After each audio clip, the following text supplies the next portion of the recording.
G'day there guys, is an adult and is still absolutely terrified of switching the light off at night and walking back to his room here. Welcome back to another episode of r/AmiTheA. It's your host Markee. I hope you enjoy your time. If there's any posts that tickle your fancy, please do tell me about it down in the comments below. Enjoy your time and thank you. Yeah. Posted by user Suweje. Titled, Am I the a-hole for cancelling dinner plans to celebrate with my daughter because my stepson was upset? My daughter, 13, and stepson, 11, have not gotten along since my daughter moved in. She had previously lived with her mother, but I got default custody after her mother turned one of her 24-hour disappearing acts into a never-coming-back one.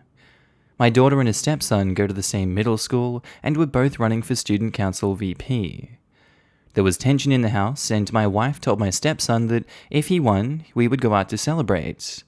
My daughter asked if this applied to her as well, since he wasn't her only competitor, and my wife said, of course. The campaign got pretty stressful for the both of them. Then the votes came in, and my daughter wins by 4 votes. However, because somehow the one person who ran for treasurer this year dropped out because of grades, my stepson was offered that position. He saw it as a really pitiful consolation prize, and was angry that he had to take orders from my daughter. I felt very bad for my stepson, and he and his mother, who is also very type A, was very upset, even though of course my wife congratulated my daughter. My stepson refused to be comforted by the fact that older kids get more easily elected because they know more people, and his mother even offered to take her to the law office and give him some responsibilities, saying that was better experience than student council would ever be. My stepson then said, please tell me you're not going to rub it in my face by taking us to dinner now. My wife also looks really reluctant to go to dinner. I finally tell my daughter that we weren't going to be going to dinner because her stepbrother was very upset by the turn of events, and we need to take his feelings into consideration, and that I was impolite to gloat. That all happened Friday. My daughter ended up crying, and even now, Sunday night, she's still mad at all of us. Am I the a-hole? Of course, another fine situation where, if it was the stepbrother in this sister's shoes, he would have no problem taking her out to dinner and gloating about it. But just because he throws a hissy fit, we have to consider his feelings over the one that deserves a dinner. This is obvious and disgusting and clear favoritism for the stepbrother, and I won't stand by it, OP. I don't understand why you're doing this for him. You promised a dinner and now you're backing out. He doesn't have to go to the dinner if he doesn't want to, but she is owed a dinner for winning because you promised. You're the a-hole. Yes, you're the a-hole. You broke a promise first of all, which, while minor to us adults, is a huge deal to kids. And also, you showed your daughter that, even if incorrectly, you prefer your stepson to her. Ideally, you should have gone to dinner together like promised, and then had a separate outing with the stepson to console him after his loss. Your daughter is likely already reeling from her mother piecing out permanently, and her reaction is probably a combination of you going back on your promise and residual hurt of being abandoned by a loved one. Wouldn't surprise me at least. She's your daughter. Make it up to her. Maybe even one-to-one with you and her doing something she loves to do. And your wife is an a-hole too. Her behaviors towards your daughter are questionable just from the post. She's an adult. Why was she sulking over keeping a promise to a kid, which was very simple? Going to dinner together to celebrate? That shows your daughter that her stepmom doesn't care for her successes, and that's a bad precedent to set. This was a real teaching moment to the stepson about being gracious in defeat. Instead, he taught his daughter that her achievements don't mean crap. I mean, this whole dynamic doesn't really sound like a cohesive family unit. It feels like a single mother with her son and a single father with his daughter living together. If the stepson was really that upset about it, but I'll reiterate, teaching moment for losing gracefully, why couldn't OP just go one-on-one with his daughter? Why does the whole thing have to be cancelled? So yeah, you're the a-hole OP. Exactly this. Why would you waste this opportunity to teach your kids? You knew one of them would lose and one would be disappointed. This cannot be a surprise. Also, Sun will get 2 years of extra chances after his sister moves to high school. He should be pleased that she gets a go before graduating. He gets extra practice at other positions to make him a better committee member in the long run. Go to dinner and celebrate/commiserate. Daughter rubbing Sun's face in her win would be crappy, but it doesn't sound like that'll be a problem. The part about him being angry about having to take orders from his stepsister is just the icing on the cake. Maybe point out to him that it isn't taking orders, but a fun opportunity for the two of them to work together. This, coupled with impolite to gloat, and putting his feelings ahead of hers, just reeks of good old-fashioned sexism. The daughter is learning her place, and that's a terrible lesson. Posted by user ThrowawaySNBully. Titled, Am I the a-hole for not apologizing to a high-functioning autistic bully after calling him out? I, 15 male, go to school with a guy I'll call Jake. Jake has high-functioning autism and is also a bully. He won't ever try on someone bigger than him, like me, but he will go after smaller guys and seems to really like to go after the girls. He will always say he didn't understand what he said was inappropriate, and he is never held accountable by the teachers. So on Monday, he was really harping on a girl I'll call Laurie. I've known Laurie since I was 6, and I can say she's quiet, and keeps to herself because she's so self-conscious. Because when she was little, she was involved in a fire and got badly burned. He wouldn't stop telling her how ugly she was and how she'd never get a boyfriend, because no one wanted to be around something like that. She said he was being cruel, but he still wouldn't stop. Laurie started crying, and our teacher tried to say he probably just didn't understand what he did, and I blew up. I said it was ridiculous that everyone kept giving him a pass to bully people because they're afraid of upsetting the autistic kid. Well, I wasn't, and there was no way he didn't know it was inappropriate to call her ugly and continue insulting her even after she told him he was being cruel. He's a bully. Him having autism doesn't make him any less of one, and it was ridiculous to expect others to just get bullied to spare his feelings. The teacher gave us both detention, and Jake is trying to play the victim. But I made it clear he was just a bully, and I have no tolerance for bullies. The rest of the week, no one would talk to him or associate with him, and now he's blaming me for ruining his life. His mum called my mum yesterday and asked me to apologize. I won't, and now she's upset and says that I'm bullying her kid. My mum says to do what I feel is best, but my grandma thinks that it was an a-hole move to call him out in front of everyone, and I should be the bigger person and apologize. Am I the a-hole for not apologizing? Oh my god, you're terrible for calling out a bully who's making other people feel like shit. Oh man, we really have to pander to this guy. Man, the autism is just an excuse for him to say whatever he wants. Because I'm sure that him saying very specific things, he has no clue what he's saying, but he's specifically targeting specific details and looks of people and the causes of it. But hey, let's just keep patting him on the back because he doesn't know what he's talking about, and you're the terrible person for calling him out on it. I have no time for these trash excuses that these people have. They're all the a-holes in this situation for enabling him. I get, with the 2020 culture, teachers are scared to crack down on kids' attitudes because, it's always the teacher's fault. It's never the kids these days. Spare the kids and their feelings. Kinda sick to death of those attitudes and not holding kids accountable, because I saw it through school, and it's stupid. OP, not the a-hole for not apologizing. Not the a-hole. You are completely right. While some autistic people do have a hard time with having a filter, blatantly doing it over and over again is clearly not his autism. It's just, as you said, bullying. Being a bully isn't exclusive to neurotypical kids. Anyone can do it. Letting him pass like this is also not doing any good for Jake himself. No less anyone else, especially when it comes time for him to go out into the real world.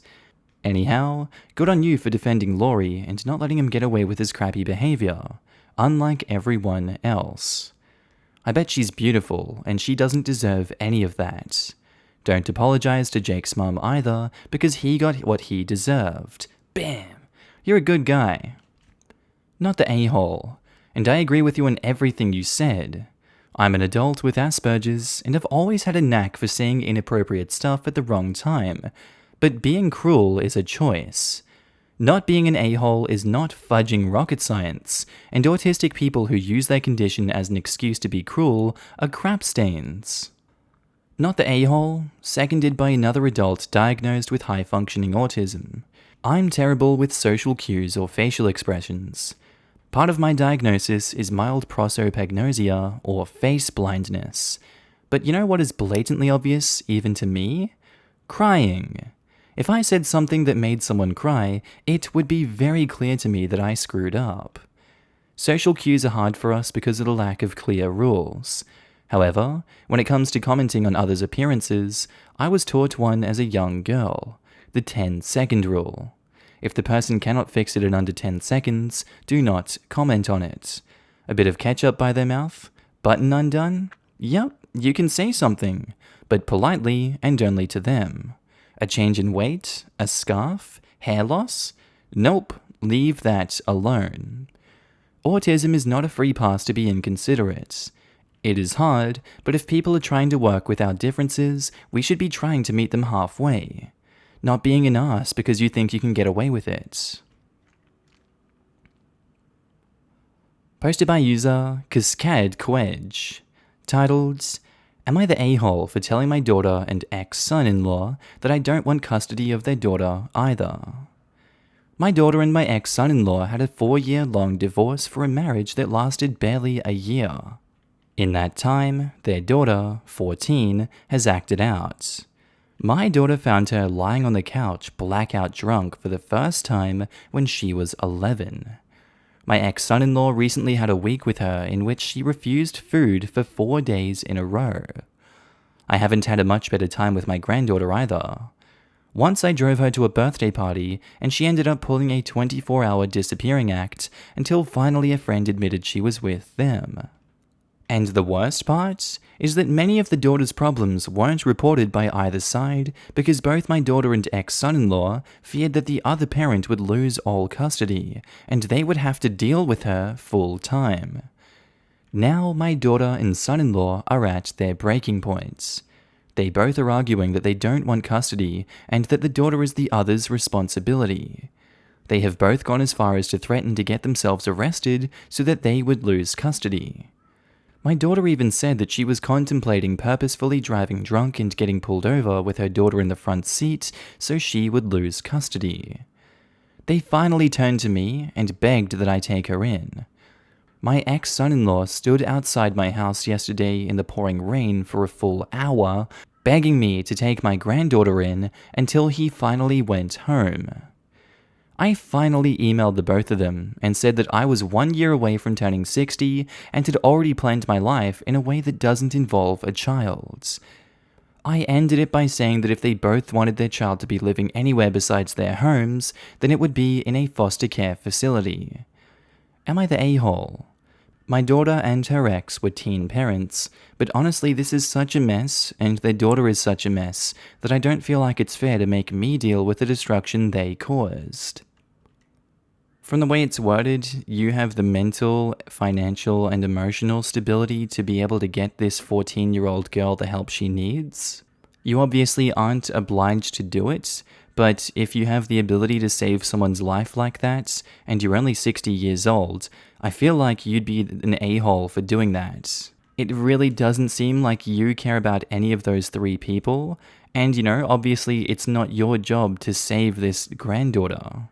They obviously suck. They are worse than dirt for wanting to purposefully drive drunk and getting pulled over with the daughter in the front seat just to lose custody. What reality are we living in here? I would urge you to change your heart and take this 14-year-old in and get her away from the foster care system, because that's where dreams and hopes go to die a lot of the time, from what I've read here. My judgment, everyone sucks here. This is a dumpster fire on a dumpster fire on a dumpster fire. Everyone sucks here. You are correct that it is not your job to raise your granddaughter. However, did you read what you wrote? You have her parents arguing over who gets stuck with the girl, and your biggest concern is that you are not the one that gets her. Do none of you give a damn about this kid? Foster care sounds like an improvement over the a-holes she has as a blood family. I don't think OP sucks just because she has finished raising her own child, or children, and doesn't want to take on her granddaughter. She didn't force her daughter and son-in-law to have children. How is a 60-year-old woman going to be better equipped to handle a troubled teenager than her own parents? At least with split custody, her actual parents would get some breaks, but instead, they want grandma to take this on 100% of the time? At least if she was going to go into foster care, she would be assigned a social worker who would probably care more about getting her help than her own parents do. It sucks that this girl has the parents that she does, but grandparents aren't obligated to take over just because the parents decide they don't want to do it anymore. Everyone sucks here, except Kiddo. As unpopular an opinion this may be, her behavior is a direct result of all the built-up trauma and BS that this kid has had no say in being in the middle of. This is a kid who can tell no one wants her, and honestly, given her behavior, I have a feeling she's treated a lot worse behind closed doors than you're aware of. While it is entirely not your responsibility to parent this kid, I do think you need to knock some sense into her parents, since it was your own bad parenting that allowed your teenage daughter to get pregnant with her to begin with. This kid doesn't deserve to get tossed to the side because she's going through it. She needs therapy, not to be abandoned. This so much. Drunk at 11? Sadly, it's most likely desperately trying to find something that she could do that will show they have even the tiniest bit of care, love, or concern for her. And now she's realized they don't give a crap, so she'll do whatever she wants to. She needs help badly. Foster care sadly will just affirm to her she's unwanted and unloved, though it's looking like the best option sadly. She needs therapy badly. She needs care. Posted by user ComplexPudding6145, titled, Am I the a-hole for saying that my stepsister's dad doesn't love her? So my mum passed away when I was very young. It was due to a car crash. I'm mostly over her death, but sometimes it gets to me. My father remarried 10 years ago, 5 years after my mum passed away. And I feel like recently, my stepsis is really getting on my nerves. She is the same age as me, and sometimes she can really be a tramp. She constantly steals my stuff because our parents force us to not lock our rooms. Yesterday, she was using my headphones when I wanted to use them to game, so I just plopped it off her head. She came back screaming, and today I found my headphone in pieces. I just told my parents, and she had to give me $200 from her account, and she's not allowed in my room. Then she started to bully me about my mum's death. I honestly had enough of it, and I just said, at least my mum loved me, your dad forfeited his parental rights, and some other stuff. That made her scream and cry into her room. Now I have to apologize to her for some reason. She literally started it. I'm not giving an apology unless she acknowledges what she did wrong. So, am I the a-hole? Man, I've really picked some good stories today, hey? My god. It never ceases to amaze me the lengths that people will go to hurt each other, and this was all over some headphones.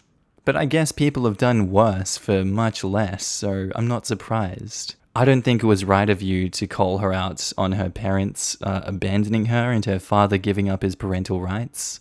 And I also don't think that it was right for her to have a go at you for that. And I don't think it was right for her to break the headphones. I feel like we could have all just not had this happen in the first place if we communicated. But that's harder as kids because communication isn't the easiest thing. There really isn't any solution to this one besides moving on and forgiving each other and not doing it again. But as it stands, everyone sucks here in this situation. You guys really need to grow up. This is a crap situation. Unfortunately, the verdict is everyone sucks here because you can't use people's traumas to get revenge. But she is a problem. In this situation, you made a mistake too. Edits, just to say the sister is in the wrong too for using the mum's death, just for clarity. I'd say the biggest a-holes here are the parents, because where the hell are they in all of this? Agreed. It's obvious that OP and his stepsister are traumatized children acting out, and the parents are not getting them the help they desperately need. This is a very clear everyone sucks here. She damaged your property, so you have a right to be annoyed. Responding by talking about her absent father is a horrible thing to do, and you know it. You say you want her to acknowledge what she has done. You really should acknowledge what you have done. I'm going against the grain and going with not the a-hole. I lost my dad when I was 11. If anyone mocked my situation, I'd take the lowest blow going. Your stepsister is mocking your loss and someone that died in such a tragic way. The only way she's going to learn how that feels is by getting a taste of her own medicine. Yeah, I'm seeing so many people saying, oh, don't stoop to their levels, but I had a dead dog at a very young age that I was never able to say goodbye to, and if someone mentioned him, I would throw hands. I would lose, but I will try, and that is the same thing in this. One of the most clear everyone sucks here I've ever seen. You have a right to be annoyed with how she acted. She destroyed your property and then started bullying you about your mother's death because she was mad that she had to pay you for what she purposefully broke. If you left it at that, then the verdict would be not the a-hole. However, you decided to be just as cruel and decided to stoop down to her level. You were both in the wrong here, even if she was the one who started it.